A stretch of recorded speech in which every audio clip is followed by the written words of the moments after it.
CM ಮತ್ತೆ DCM ನಡುವೆ ಈ ಕುರ್ಚಿ ಕದನದ ಕ್ಲೈಮ್ಯಾಕ್ಸ್ ಅಂತಿಮ ಹಂತಕ್ಕೆ ಬಂದಿದೆ. ರಾಹುಲ್ ಗಾಂಧಿ ಅವರು ಕೂಡ ರಿಪೋರ್ಟ್ ತರಿಸ್ಕೊಂಡಿದ್ದಾರೆ ಅನ್ನೋ ಮಾಹಿತಿಗಳು ಲಭ್ಯವಾಗ್ತಾ ಇರತಕ್ಕಂಥದ್ದು. ಅಂತಿಮವಾಗಿ ಬಾಲಕೃಷ್ಣ ಮತ್ತೆ ಅವರ ಒಂದು ಬೆಂಬಲಿಗರು ಡಿ ಕೆ ಶಿವಕುಮಾರ್ ಅವರ ಅತ್ಯಾಪ್ತ ಶಾಸಕರು ಕೂಡ ದೆಹಲಿಗೆ ಹೋಗಿ ಬೆಂಗಳೂರಿಗೆ ವಾಪಸ್ ಆಗಿದ್ದಾರೆ. ನಮ್ಮ ಜೊತೆ ಖುದ್ದು ಮಾತನಾಡೋದಕ್ಕೆ ಮಾಗಡಿ ಶಾಸಕರು ಮತ್ತೆ ಡಿ ಕೆ ಶಿವಕುಮಾರ್ ಅವರ ಅತ್ಯಾಪ್ತ ಶಾಸಕರು ಇದ್ದಾರೆ. ಸರ್, ಪ್ರಮುಖವಾಗಿ ಡಿ ಕೆ ಶಿವಕುಮಾರ್ ಅವರ ಒಂದು ಕನಸು ಈಡೇರುವ ಸಮಯ ಬಂದಿದೆಯಾ ಸರ್? ಒಟ್ಟಿನಲ್ಲಿ ನಮ್ಮನ್ನು ಸಿದ್ದರಾಮಣ್ಣ ಹತ್ರ ಸೇರಿಸ್ದಂಗೆ ಮಾಡ್ಬಿಡ್ತೀರ ನೀವು. ಡಿ ಕೆ ಶಿವಕುಮಾರ್ ಅವರು ಅತ್ಯಾಪ್ತ ಶಾಸಕರು ಅಂತೇಳಿ, ನಾವು ಶಾಸಕರು ಅತ್ಯಾಪ್ತರೆ ನಮ್ಮ ಜಿಲ್ಲೆಯವರು ಆಗ್ಬೇಕು ಅಂತಕ್ಕಂಥದ್ದು ಇದೆ. ಅದಕ್ಕೆ ಸರ್ ಹೇಳಿದ್ದು ಡಿ ಕೆ ಶಿವಕುಮಾರ್ ಅವರು ಸಿಎಂ ಆಗಬೇಕು, ಡಿ ಕೆ ಶಿವಕುಮಾರ್ ಅವರು ಸಿಎಂ ಆಗಬೇಕು ಅಂತ ಮೊದಲು ಧ್ವನಿ ಎತ್ತಿದ್ದೆ ಇದೇ ಬಾಲಕೃಷ್ಣ ಅವರು. ನಾಳೆ ಸಿದ್ದರಾಮಣ್ಣನ ಮೇಲೆ ಒಟ್ಟಿನಲ್ಲಿ ನಾನು ಒಳಗೆ ಸೇರಿಸ್ದಂಗೆ ಮಾಡ್ತೀರಾ? ಆಯ್ತಿರ್ಲಿ. ಈಗ ನೀವೇ ಹೇಳಿದ್ದೀರಾ ಅಂತಿಮ ಹಂತಕ್ಕೆ ಬಂದ್ಬಿಟ್ಟದೆ. ಆಗಲೇ ಇವ್ರು ಕರೆದಿದ್ರು, ರಾಹುಲ್ ಗಾಂಧಿ ಅವ್ರು ಕರೆದವ್ರೆ ಅಂತ ಹೇಳಿದ್ದೀರಾ. ನಮಗೆ ಗೊತ್ತಿಲ್ಲಪ್ಪ ಇದು ಮಾಡಿ. ಏನ್ ನಿಮ್ ಮಾಹಿತಿ ನಿಮ್ನೆ ಕೇಳ್ತಾ ಇದೀವಿ. ಏನ್ ಕರೆದಿದಾರ ಸರ್? ಡೆಲ್ಲಿಗೆ ಹೋಗಿ ಬಂದಿದ್ದೀರಾ ಸರ್? ನೀವೇನಾದ್ರೂ ಒಂದು ವಿಚಾರ ಒತ್ತು ತಂದಿರ್ತೀರಾ ಅಂತ? ಅಂತಿಮ ಹಂತಕ್ಕೆ ಬಂದಿದೆ ಅಂತ ಹೇಳಿದ್ರಲ್ಲ, ನಮಗಂತೂ ಗೊತ್ತಿಲ್ಲ ಅಂತಿಮ ಹಂತಕ್ಕೆ ಏನೋ ಬಂದಿದ್ಯಾ ಅಂತ. ನಾವು ಡೆಲ್ಲಿಗೆ ಹೋಗಿರ್ತಕ್ಕಂಥ ವಿಚಾರ ಏನು ನೀವು ಮಾಧ್ಯಮದಲ್ಲಿ ಬಿತ್ತಾರ ಮಾಡ್ತಾ ಇದ್ದೀರಲ್ಲ, ಇದಕ್ಕೊಂದು ಅಂತಿಮ ರೂಪ ಕೊಡಿ. ಇದು ಗೊಂದಲ ಆಗ್ತಾ ಇದೆ. ಇವತ್ತೇನು ಉತ್ತಮವಾದಂಥ ರೀತಿಯಲ್ಲಿ ನಮ್ಮ ಪಕ್ಷ ನಡ್ಕೊಂಡು ಹೋಗ್ತಾ ಇದೆ, ಅದಕ್ಕೆ ಇದೊಂದು ಕಪ್ಪು ಚುಕ್ಕೆ ಆಗ್ತದೆ. ಅದರಿಂದ ದಯಮಾಡಿ ಇದಕ್ಕೆ ಹೈಕಮಾಂಡ್ ಮಧ್ಯಪ್ರವೇಶ ಮಾಡಿ ಇದಕ್ಕೊಂದು ಅಂತಿಮವಾದಂಥ ರೂಪ ಕೊಡಿ ಅಂತ ಮನವಿ ಮಾಡ್ಲಿಕ್ಕೆ ಹೋಗಿದ್ದು. ಅಂತಿಮ ರೂಪ ಅಂದ್ರೆ ಡಿ ಕೆ ಶಿವಕುಮಾರ್ ಅವರನ್ನು ಸಿಎಂ ಮಾಡಿ ಅಂತನಾ ಅಥವಾ ಸಿದ್ದರಾಮಯ್ಯ ಅವರನ್ನು ಮುಂದುವರಿಸಿ ಅಂತ?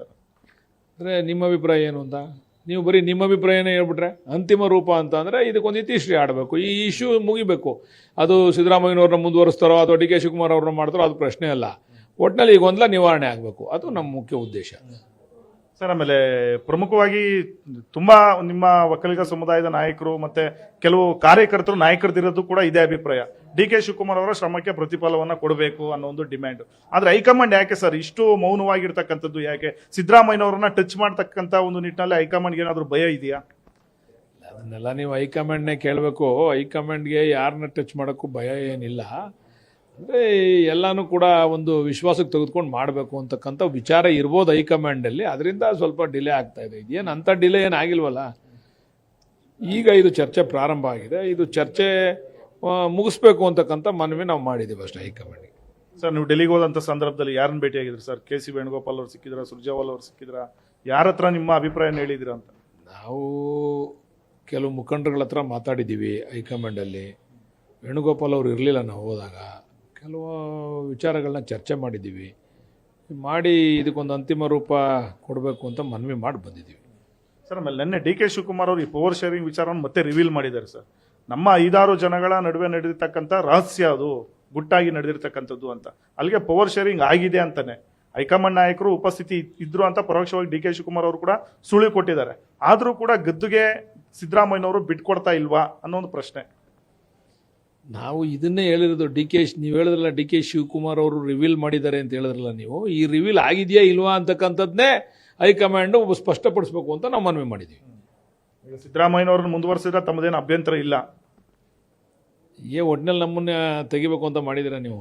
ಅಲ್ಲ ಸರ್, ಹೈಕಮಾಂಡ್ ತೀರ್ಮಾನ ಅಂತ ಹೇಳಿ. ಹೈಕಮಾಂಡ್ ತೀರ್ಮಾನ ಮಾಡಿದ್ಮೇಲೆ ನಮ್ದೇನು ಅಭ್ಯಂತರ? ಹೈಕಮಾಂಡೇ ಫೈನಲ್, ಹೈಕಮಾಂಡ್ದೇ ಅಂತಿಮವಾದಂಥ ತೀರ್ಮಾನ. ಆ ತೀರ್ಪು ನಾವೆಲ್ಲ ತಲೆಬಾಗ್ತೀವಿ. ಹೈಕಮಾಂಡ್ ತೀರ್ಮಾನ ಅಂತಿಮ ಅಂತ ಹೇಳ್ತೀರಿ, ಮತ್ತೆ ಅಲ್ಲಿ ದೆಹಲಿಗೆ ಹೋಗಿ ಹೈಕಮಾಂಡ್ ಮೇಲೆ ಒತ್ತಡ ಆಗ್ತಕ್ಕಂಥ ಪ್ರಯತ್ನಗಳು ಕೂಡ ನಡೀತಿದೆ. ನೀವು ಯಾಕೆ ಹಂಗೆ ಅನ್ಕೊಂಡಿದ್ದೀರಾ ಒತ್ತಡ ಹಾಕಕ್ಕೆ ಹೋಗೋರೆ ಅಂತ? ನಾವು ಒತ್ತಡ ಆಗ್ತಕ್ಕಂಥ ಪ್ರಯತ್ನ ಮಾಡ್ತಾ ಇಲ್ಲ. ನಾವು ಅಂತಿಮವಾದಂಥ ರೂಪ ಕೊಡಿಯೋದಕ್ಕೆ ಅಂತ ಕೇಳಲಿಕ್ಕೆ ಮನವಿ ಮಾಡ್ಲಿಕ್ಕೆ ಹೋಗಿದ್ದೀವಿ ಅಷ್ಟೇ. ಬಟ್ ಡಿ ಕೆ ಶಿವಕುಮಾರ್ ಅವ್ರಿಗೆ ಒಳ್ಳೆ ಸಮಯ ಬಂದಿದೆಯಾ ಸರ್ ಈಗ? ಏನೋ ನೀವು ಮಾಧ್ಯಮದವರೆಲ್ಲ ಸೇರಿದ್ರೆ ಒಳ್ಳೇದಾಗ್ಬೋದು.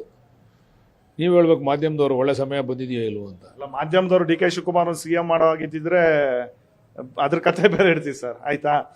ನಿಮ್ಮ ಹೈಕಮಾಂಡ್ ಯಾಕೆ ಮನಸ್ಸು ಮಾಡ್ತಿಲ್ಲ ಅಂತ ಅದನ್ನ ನೀವು ಹೈಕಮಾಂಡ್ನೇ ಕೇಳ್ಬೇಕು. ನಾನು ಕೇಳಿದ್ರೆ ಏನು? ನಾವು ನಮ್ಮ ವಿಚಾರನ ಮಂಡನೆ ಮಾಡಕ್ಕೆ ಹೋಗಿದ್ದು ಅಲ್ಲ, ಹೈಕಮಾಂಡಲ್ಲಿ ಮಂಡನೆ ಮಾಡ್ಬಿಟ್ಟು ಬಂದಿದ್ದೀವಿ ಸರ್. ಆಮೇಲೆ ಈಗ ಪ್ರಮುಖವಾಗಿ ಡಿ ಕೆ ಶಿವಕುಮಾರ್ ಅವರನ್ನ ಸಿಎಂ ಮಾಡಬೇಕು ಅಂತ ಪ್ರಸ್ತಾಪ ಬಂದಾಗ್ಲೆಲ್ಲ ಈ ದಲಿತ ಸಿಎಂ ಕೂಗು ಮುನ್ನೆಲೆಗೆ ಬಂದ್ಬಿಡುತ್ತೆ. ಪರಮೇಶ್ವರ್ ಅವರು ಕೂಡ ಸೀನಿಯಾರಿಟಿ ಕ್ಲೈಮ್ ಮಾಡ್ಕೋತಾ ಇದ್ದಾರೆ. ನಾನು ಕೂಡ 8 ವರ್ಷ KPCC ಅಧ್ಯಕ್ಷನಾಗಿದೆ. ನನ್ನ ಅವಧಿಯಲ್ಲೂ ಕೂಡ ಪಕ್ಷವನ್ನು ನಾನು ಅಧಿಕಾರಕ್ಕೆ ತಂದಿದ್ದೀನಿ. ಆಗ ನೋಡೋದಾದ್ರೆ ನಾನು ಕೂಡ ಸಿಎಂ ಆಕಾಂಕ್ಷಿ ಅಂತ. ಅವ್ರನ್ನೂ ಕೂಡ ಮಾಡಬೇಕು, ದಲಿತರನ್ನು ಕೂಡ ನಾವು ಸಿಎಂ ಮಾಡಬೇಕು ಅಂತಕ್ಕಂಥದ್ದೇ ನಮ್ಮ ಆಸೆ ಕೂಡ. ಆದರೆ ಈಗ ಸದ್ಯಕ್ಕೆ ರೇಸಲ್ಲಿ ಡಿ ಕೆ ಶಿವಕುಮಾರ್ ಅವರು ಇರೋದು. ನೆಕ್ಸ್ಟ್ ರೇಸ್ ಸಿದ್ದರಾಮಣ್ಣವ್ರ ನಂತರ ರೇಸಲ್ಲಿರೋದು ಡಿ ಕೆ ಶಿವಕುಮಾರ್. ಅನಂತರ ಜಾರಕಿಹೊಳಿ ಅವರೇ, ಪರಮೇಶ್ವರ್ ಅವರೇ, ಯಾರು ಅವರೇ, ಯಾರು ಬೇಕಾದ್ರೂ ಆಗಲಿ ನಮ್ಮ ಪಕ್ಷದಲ್ಲಿ ಎಲ್ರಿಗೂ ಆಗ್ತಕ್ಕಂಥ ಅವಕಾಶ ಇದೆ. ಅದಕ್ಕೆ ಈಗ ಸದ್ಯಕ್ಕೆ ರೇಸಲ್ಲಿರೋರ ಬಗ್ಗೆ ಮಾತಾಡ್ಬೇಕು ನೀವು. ರೇಸಲ್ಲಿರೋರು ಬಿಟ್ಬಿಟ್ಟು ಬೇರೆಯವ್ರನ್ನ ಬಗ್ಗೆ ಏನು ಚರ್ಚೆ ಮಾಡೋದು ನಾವು? ರೇಸಲ್ಲಿರೋರು ನೆಕ್ಸ್ಟ್ ಇದರಲ್ಲಿ ಈಗ ಅಧ್ಯಕ್ಷರಾಗಿದ್ದವ್ರು ಯಾರು?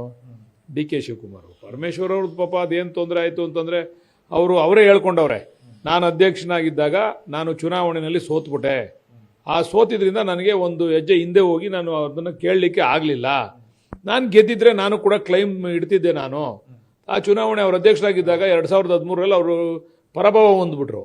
ಇಲ್ಲದಿದ್ರೆ ಅವತ್ತು ಕ್ಲೈಮ್ ಮಾಡೋರು, ಅವ್ರ ಅಧ್ಯಕ್ಷರಾಗಿ ಅವ್ರು ಬಂದಿದ್ರೆ ಖಂಡಿತ ಕ್ಲೈಮ್ ಮಾಡೋರು. ಇಲ್ಲಿ ಡಿ ಕೆ ಅವರು ಅಧ್ಯಕ್ಷರಾಗಿ ಗೆದ್ದವ್ರೆ, ಸಿದ್ದರಾಮಣ್ಣವರು ಮುಖ್ಯಮಂತ್ರಿ ಆಗವ್ರೆ, ನ್ಯಾಚುರಲಿ ಕೇಳ್ತಾ ಇದ್ದಾರೆ. ಆ ತೀರ್ಮಾನ ಅಂತಿಮವಾಗಿ ಯಾರು ಮಾಡಬೇಕು?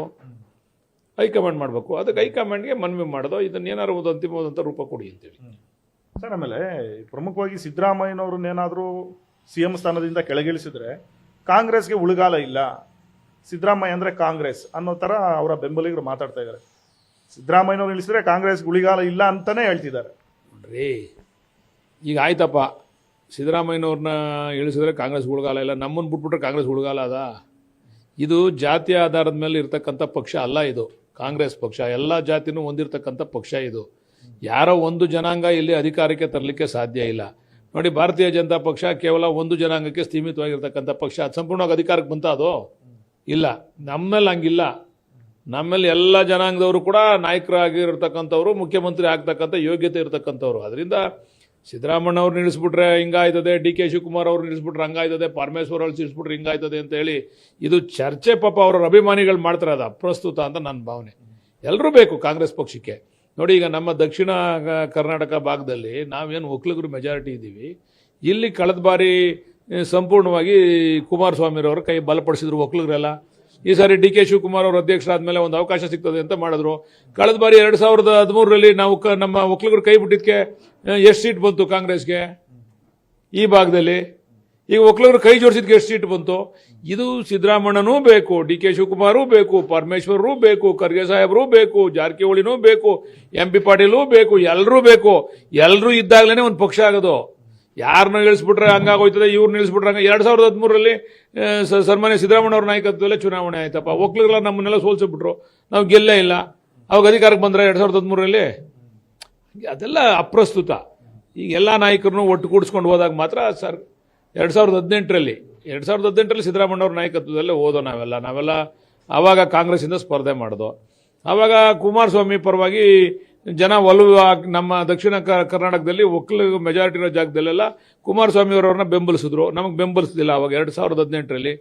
ಈಗ 2023ರಲ್ಲಿ ಡಿ ಕೆ ಶಿವಕುಮಾರ್ ಅವರು ಅಧ್ಯಕ್ಷರಾದ್ಮೇಲೆ ನಮ್ಮನ್ನೆಲ್ಲ ಗೆಲ್ಲೋದಕ್ಕೆ ಅವರು ಡಿ ಕೆ ಶಿವಕುಮಾರ್ ಅವರ ನಾಯಕತ್ವನೂ ಕೂಡ ಕಾರಣ. ಅದರಿಂದ ಇಲ್ಲಿ ಸಿದ್ದರಾಮಣ್ಣ ಒಬ್ಬರೇ ಅಥವಾ ಡಿ ಕೆ ಶಿವಕುಮಾರ್ ಒಬ್ಬರೇ ಅಲ್ಲ, ಎಲ್ರಿಗೂ ಸಿದ್ದರಾಮಣ್ಣ ಅವ್ರಿಗೆ ಶಕ್ತಿ ಜಾಸ್ತಿ ಇದೆ. ಅದ್ರ ಬಗ್ಗೆ ನಾವು ಚರ್ಚೆ ಮಾಡಲ್ಲ. ತದನಂತರ ಶಕ್ತಿ ಇರತಕ್ಕಂಥ ಡಿ ಕೆ ಶಿವಕುಮಾರ್ ಅವರು. ಸರ್, ಈ ತರದೊಂದು ಸ್ಟೇಟ್ಮೆಂಟ್ಗಳಿಂದ ಹೈಕಮಾಂಡ್ನೇ ಬ್ಲಾಕ್ ಮೇಲ್ ಮಾಡ್ತಕ್ಕಂಥ ಕೆಲಸ ನಡೀತಿದೆಯಾ ಅಂತ? ಯಾರು ಬ್ಲಾಕ್ ಮೇಲ್ ಮಾಡ್ತಾ ಇರೋದು? ಯಾರು ಶಾಸಕರುಗಳು ಅವರ ಇದನ್ನ? ಯಾರೋ ಅವ್ರ ಅಭಿಮಾನಿಗಳು ಹೇಳ್ತಾರೆ. ಈಗ ಡಿ ಕೆ ಶಿವಕುಮಾರ್ ಅಭಿಮಾನಿಗಳು ಅವ್ರು ಇಷ್ಟ ಬಂದಂಗೆ ಹೇಳ್ತಾರೆ, ಸಿದ್ದರಾಮಣ್ಣ ಅವ್ರ ಅಭಿಮಾನಿಗಳು ಅವ್ರು ಇಷ್ಟ ಬಂದಂಗೆ ಹೇಳ್ತಾರೆ. ಅವ್ರವ್ರ ಅಭಿಮಾನಕ್ಕೆ ತಕ್ಕಂತೆ ಮಾತಾಡ್ತಾರೆ. ಅದಕ್ಕೆ ಅದನ್ನ ಯಾರು ಕೂಡ ಕಟ್ಟಾಕ್ಲಿಕ್ಕೆ ಸಾಧ್ಯ ಇಲ್ಲ. ಅವ್ರ ಅಭಿಮಾನಿಗಳು ಮಾತಾಡ್ತಕ್ಕಂಥದ್ದು, ಶಾಸಕರು ಯಾರು ಕೂಡ ಮಾತಾಡ್ತಕ್ಕಂಥ ವಿಚಾರ ಅಲ್ಲ. ರಾಯರೆಡ್ಡಿ ಅವರು ಒಂದು ಮಾತು ಹೇಳಿದ್ದಾರೆ ಸರ್ ನಿನ್ನೆ. ಪ್ರಮುಖವಾಗಿ ನಾವು ಸಿದ್ದರಾಮಯ್ಯನವರು 5 ವರ್ಷಕ್ಕೆ ಅಂತ ನಾವು CLPಯಲ್ಲಿ ವೋಟ್ ಹಾಕಿರ್ತಕ್ಕಂಥದ್ದು. ಒಂದು ವೇಳೆ ಅವ್ರನ್ನ ಇಳಿಸ್ತೀವಿ ಅಂತ ಏನಾದರೂ ಮುಂದಾದ್ರೆ ನಾವು ಪ್ರಶ್ನೆ ಮಾಡ್ತೀವಿ ಅದನ್ನ. ನಾನು ಕೂಡ ಸೀನಿಯರ್ ಇದ್ದೀನಿ.